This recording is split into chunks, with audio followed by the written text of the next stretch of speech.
અમદાવાદમાં લાગ્યા આઈ લવ મોહમ્મદના પોસ્ટર જમાલપુરમાં લાગ્યા છે આ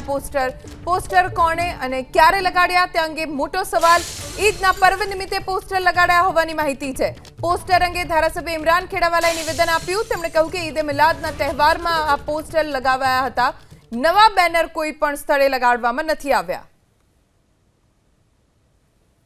આઈ લવ મોહમ્મદના પોસ્ટર અમદાવાદના જમાલપુર વિસ્તારમાં લગાવવામાં આવ્યા છે આ પોસ્ટર અંગે ધારાસભ્ય ઇમરાન ખેડાવાલાએ નિવેદન આપ્યું છે પોસ્ટર કોણે અને ક્યારે લગાડ્યા તે અંગે મોટો સવાલ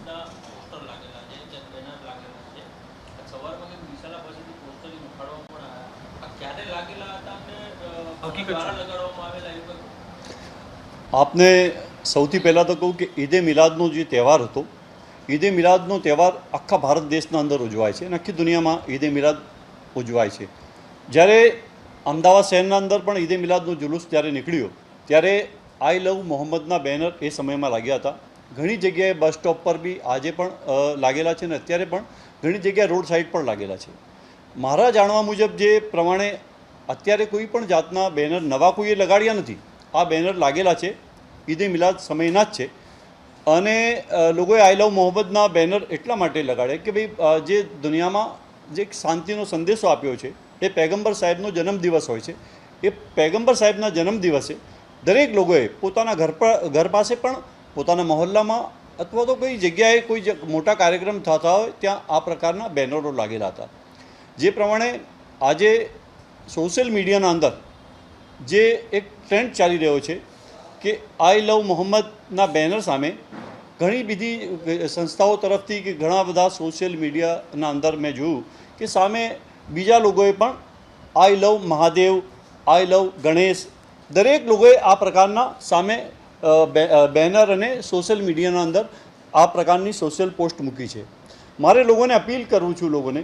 કે જે પ્રમાણે પોતપોતાના ધર્મના અંદર જેટલો અધિકાર આપેલો છે તમામ સમાજ હિન્દુ મુસ્લિમ શીખ ઈસાઈ તમામ લોકોને મારી વિનંતી છે કે આ પ્રકારનું જે પણ અત્યારે જે લોકો એક ટ્રેન્ડ ચલાવી રહ્યા છે એને અંદર ખાસ કરીને યુવાનોના અંદર જે ટ્રેન્ડ ચાલી રહ્યો છે હું લોકોને વિનંતી કરું છું કે ગુજરાતના અંદર શાંતિ સલામતી સુરક્ષા તમામની જવાબદારી આપણા સૌની છે અને આ પ્રકારની જ્યારે ઘટનાઓ બનતી હોય કોઈ જગ્યાએ આપણે જોયું હશે કે અત્યારે બૈયલના અંદર દહેગામના બૈયલના અંદર તોફાન થયું બરોડાના અંદર થયું ગોધરાના અંદર થયું ત્યાં આઈ લવ મોહમ્મદની જે રેલી નીકળી અને કોઈ જગ્યાએ કોઈ કાંકરી ચાળો કરીને સોશિયલ મીડિયાના અંદર જે એક મેસેજ નાખ્યો જેનાથી આખા ગુજરાતના અંદર શાંતિ ડોળવાનો પ્રયાસ થઈ રહ્યો છે મને લાગી રહ્યું છે કે અત્યારે જે પ્રમાણે ગુજરાતની શાંતિને ડોળવાનો કોઈ પ્રયાસ કોઈ રાજકીય રીતથી થતો હોય એવું મને લાગી રહ્યું છે બાકી તો ગુજરાતની 6.5 કરોડની પ્રજાને અત્યારે શાંતિ સલામતીને અત્યારે નવરાત્રિની સિઝન છે નવરાત્રિનો તહેવાર છે લોકો આદ્યશક્તિના અંદર જોડાયેલા છે આવનારા દિવસોના અંદર દિવાળી આવશે બેસતા વરસ આવશે અને બીજા ઘણા બધા તહેવારો આવશે તો મારી લોકોને વિનંતી અને ખાસ અપીલ છે કે ગુજરાતની શાંતિને જે દોડવાનો પ્રયાસ કરતો હોય તેનાથી દૂર રહો અને ગુજરાતની શાંતિ સલામતી અને સુરક્ષા સાથે આપણે સૌ સાથે મળીને કામ કરીએ બહિયલ ખાતે 2 દિવસ પહેલાં બનેલી ઘટનામાં સોશિયલ મીડિયાની પોસ્ટર